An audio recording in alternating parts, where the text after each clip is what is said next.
আসসালামু আলাইকুম। এখন আমরা পড়ব পদার্থবিজ্ঞান প্রথম পত্রের দ্বিতীয় অধ্যায় ভেক্টরের কনসেপ্ট 4 ভেক্টরের ডট গুণন। আশা করি আগের ক্লাসগুলো করে এসেছ। এখন আমরা পড়ব ভেক্টরের ডট গুণন। দেখো, ডট গুণনের সূত্রটা অন্তত জানো যে A dot B equal to A B cos theta. Dot গুণ, দেখো এই ডট গুণের প্রোডাক্ট কী হবে? প্রোডাক্ট হবে একটা স্কেলার। প্রোডাক্ট কী হবে? প্রোডাক্ট হবে একটা স্কেলার রাশি। আচ্ছা, কীভাবে? দেখো, এ একটা ভেক্টর, বি একটা ভেক্টর, এই ভেক্টরের এই পুরাটা কি একটা স্কেলার রাশি না? তাহলে দুইটা ভেক্টরের ডট গুণ কি একটা, মানে দুইটা ভেক্টরের গুণফল, ডট গুণফল একটা স্কেলার রাশি হবে। ঠিক আছে।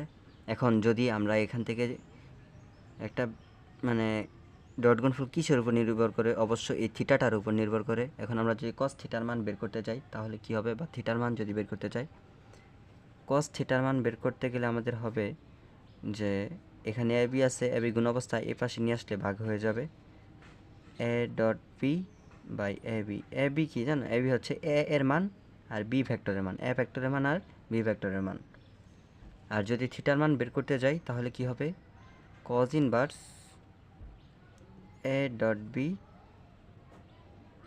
By A B. আশা করি বুঝতে পারতেছো। দেখো, যখন এই থিটার মান 0 ডিগ্রি হয়, থিটার মান যখন থিটা ইকুয়াল টু 0 ডিগ্রি হয়, তখন ডট গুণফল কত হবে? তখন ডট গুণফলটা হবে A dot B equal to A B cos 0 degree. Cos 0 ডিগ্রির মান কত? কস 0 ডিগ্রির মান হচ্ছে 1, তার মানে হয়ে যাবে এ বি। আবার থিটা যখন 90 ডিগ্রি হবে তখন এ ডট বি এর মান কত হবে? A dot B A B cos 90। Cos 90 ডিগ্রির মান কত জানো? কস 90 ডিগ্রির মান হচ্ছে 0, তাহলে হয়ে যাবে 0। আবার থিটা যখন 180 ডিগ্রি হবে তখন এ বি এর ডট গুণফল হবে এ বি কস 180 ডিগ্রি। আবার কস 180 ডিগ্রির মান কত বলো তো? -1, সেহেতু হয়ে যাবে মাইনাস এ বি। আশা করি বুঝতেছ। দেখো, কোস যখন থিটা যখন 90 ডিগ্রি হয়েছে তখন এ বি এর ডট গুণফল কত? 0। তখন এ বি এর ডট গুণফল কত হয়েছে? 0। যখন A dot B equal to 0 হবে তখনই, মানে দুইটা ভেক্টর পরস্পর কি হবে? লম্ব হবে। দুইটা ভেক্টর কখন পরস্পর লম্ব হবে? যখন ডট গুণফল 0 হবে। সেহেতু বলা যায় যে দুইটা ভেক্টরের লম্ব হওয়ার শর্ত কি? দুটি ভেক্টর এর লম্ব হওয়ার শর্ত হচ্ছে দুইটা ভেক্টরের ডট গুণফল যখন 0, এ বি ইকুয়াল টু 0, তখন দুইটা ভেক্টর পরস্পর কি হবে? লম্ব হবে। দুইটা ভেক্টর পরস্পর কি হবে? লম্ব হবে। আচ্ছা, এখন আমরা পড়ব লম্ব ও বিক্ষেপ। লম্ব ও বিক্ষেপটা কি? দেখবা প্রশ্নের মধ্যে বলা থাকবে যে এ এর উপর বি এর লম্ব বিক্ষেপ বা বি এর উপর এ এর লম্ব বিক্ষেপ, এইগুলা। এখন যা তুমি মনে রাখবা, দেখো কনসেপ্টটা কি, লম্ব ও বিক্ষেপ। তুমি মনে রাখবা যার লম্ব বিক্ষেপ তার cos থিটা, যার লম্ব ও বিক্ষেপ তার cos থিটা। এর মানে কি? এর মানেটা হচ্ছে বি এর উপর, যদি প্রশ্নে বলা হয় বি এর উপর এর লম্ব বিক্ষেপ,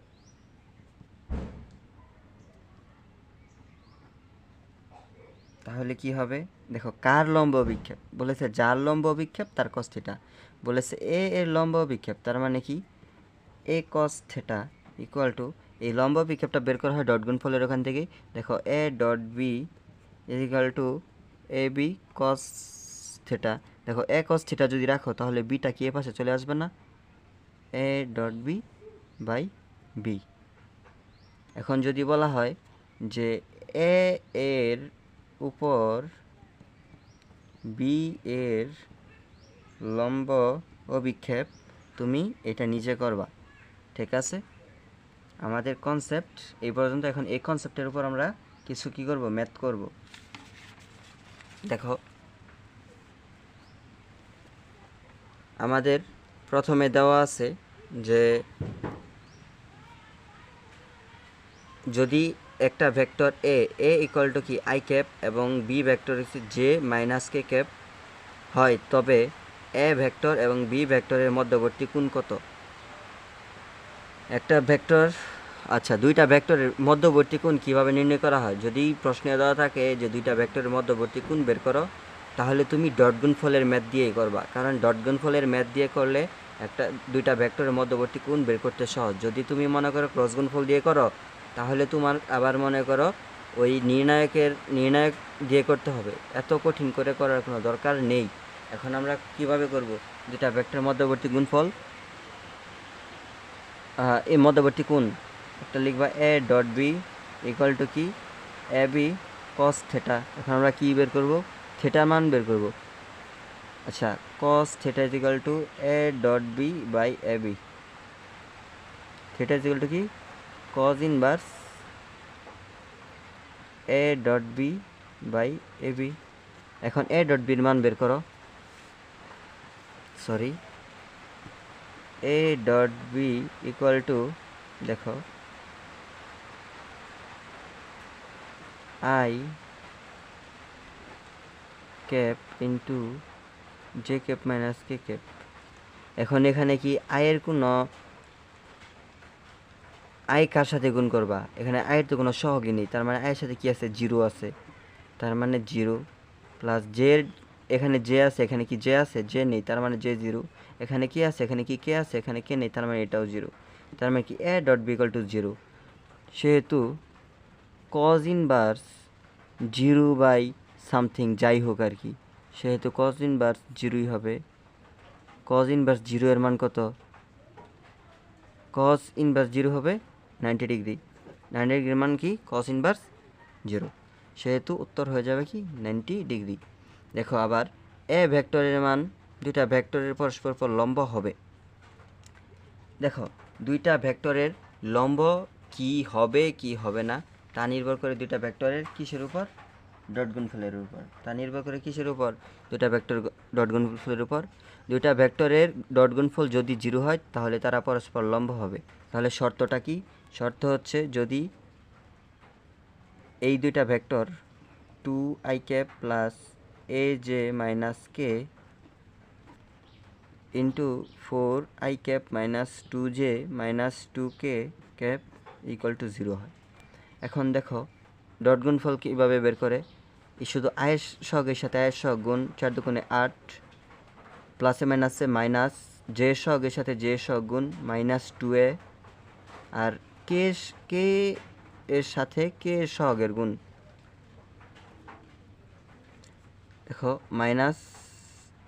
মাইনাসে প্লাস 2 ইকুয়াল টু জিরো। দেখো এখানে মাইনাস আসছে, এই পাশে চলে গেলে প্লাস হবে। 2a equal to 10, A equal to 10/2 equal to 5। আশা করি বুঝতে পারছো। যদি এ এর মান যদি 5 হয় তাহলে দুইটা ভেক্টর পরস্পর লম্ব হবে। এখন এখানে আমি আয়ের গুণ দিলাম না কেন?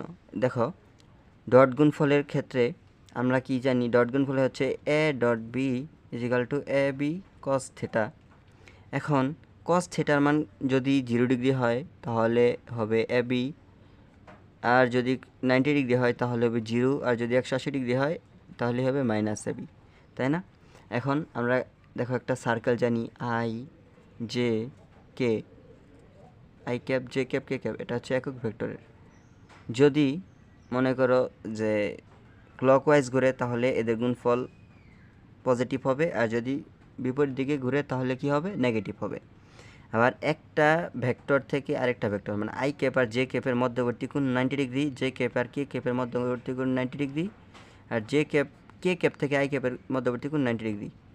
ঠিক আছে, তুমি এটা ধরে রাখো যে এগুলো হচ্ছে 90 ডিগ্রি। দেখো এখন আই আর জে ডট গুণফল যদি বের করো, আই ডট জে ক্যাপের যদি মধ্যবর্তী গুণফল বের করো তাহলে কি হবে? I cap into J cap into cos 90। Cos 90 এর মান কত? জিরো। যদি জে আর কে ক্যাপের মান বের করো, J cap into k cap, তাহলে J cap into k cap কস 90-র মান কত 0। কে ক্যাপ আর আই ক্যাপের মান যদি বের করো, কে ক্যাপ ইন্টু আই ক্যাপের মান যদি বের করো তাহলে কি হবে, কে ক্যাপ এবং আই ক্যাপের মান বের করলে হবে তোমার কে আই কস 90 ইকুয়াল টু 0, কারণ কস 90-র মান কত, কস 90-র মানই হচ্ছে 0, তাই না? এখন তাহলে আমরা এখন কি করব, যদি আই ক্যাপ আর আই ক্যাপের গুণ করা হয়, I cap into I cap, তাহলে কি হবে, আই ক্যাপ আর আই ক্যাপের মধ্যবর্তী কোণ কত 0 ডিগ্রি, আই ক্যাপ আর আই ক্যাপের মান কত 0 ডিগ্রি, তাহলে I cap into I cap cos 0 degree. I cap আর আই ক্যাপের মান কত, যেহেতু এগুলো একক ভেক্টর মান কত 1 না, একটা একক ভেক্টরের মান কত 1, তাহলে তুমি ধরে নিতে পারো আর কস এখানে I cap into I cap cos 0 ডিগ্রির মান কত 1, তোমার দুইটার গুণফল তো 1ই হচ্ছে 1। যদি জে ক্যাপ আর জে ক্যাপের ডট গুণফল করো তাহলে কি হবে, জে ক্যাপ আর জে ক্যাপের ডট গুণফল করলে same, J cap into cos 0 degree, সেহেতু J cap into J cap into 1 equal to 1, তাহলে কে ক্যাপ ইন্টু কে ক্যাপের মানও 1 হবে। তাহলে এই জন্যই আই ক্যাপ আর আই ক্যাপের গুণফল 1, সেহেতু 1 দেইনি, আর জে ক্যাপ আর জে ক্যাপের গুণফল 1 সেটাও দেইনি, আর কে ক্যাপ ইন্টু কে ক্যাপের ইন্টু 1, কারণ ওই গুণ করলে ওই মানে কি হবে এই জন্য আর দেইনি। আশা করি এই কনসেপ্টটাও বুঝতে পারছো, ঠিক আছে? দেখো, পি এবং কিউ ভেক্টরদের লম্ব হওয়া শর্ত, দুইটা ভেক্টর লম্ব হওয়া শর্ত কি, ডট গুণফল 0 হবে, সেহেতু অ্যান্সার হচ্ছে এটা। দেখো কোন ভেক্টরটি এই ভেক্টরের উপর লম্ব, এরকম অনেক প্রশ্ন আসবে। দেখো কোন ভেক্টরটা এই ভেক্টরের উপর লম্ব, এই যেই ভেক্টর লম্ব হওয়ার শর্ত কি, যে ডট গুণফল 0 হবে। দেখো এখানে আই আছে, এখানে ওয়াই আছে, আই সেহেতু মানে তুমি দেখবা যে এখানে কি মিসিং আছে, ঠিক আছে? মানে এই যে কোন ভেক্টরটির উপর লম্ব, এরকম যে কোনটা মিসিং আছে, আই আছে, যে আছে, কে নেই, তার মানে কি, কে নেই মানে যদি এখানে কোনো একটা ভেক্টর শুধুমাত্র কে এর সহগ থাকে, ওইটা যদি গুণতে হয় তাহলে পরস্পর মানে এই দুইটার ভেক্টর গুণফল 0 হবে, তাই না? দেখো এখন এখানে কি আই যে দুইটাই আছে, তার মানে এটা হবে না, এখানে আই আছে, এখানে আই আছে, তার মানে 4 6 24, তার মানে এর তো গুণফল তো 0 হচ্ছে না, 0 না হলে তো হবে না। দেখো কে ক্যাপ, আই আছে, এখানে আই নেই, গুণ করলে আয়ের সহগ 0, যে আছে, যে নেই, গুণ করলে 0, কে আছে, এখানে কে নেই, তার মানে কে এর সহগ গুণ করলে কী হবে, 0 হবে, তার মানে এইটা হবে আমাদের অ্যান্সার।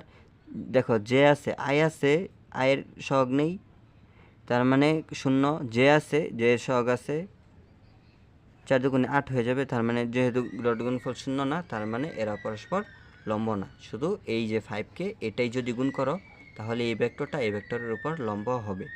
এখন আমরা পরবর্তী ম্যাথে চলে যাব। দেখো একটা ভেক্টর 4 একক এবং একটা ভেক্টর 5 এককের দুইটা ভেক্টরের কোনো বিন্দুতে 60 ডিগ্রি কোণ যদি ক্রিয়াশীল হয়, কত ডিগ্রি কোণ ক্রিয়াশীল হয়, 60 ডিগ্রি কোণ ক্রিয়াশীল হলে স্কেলার গুণফলের মান কত?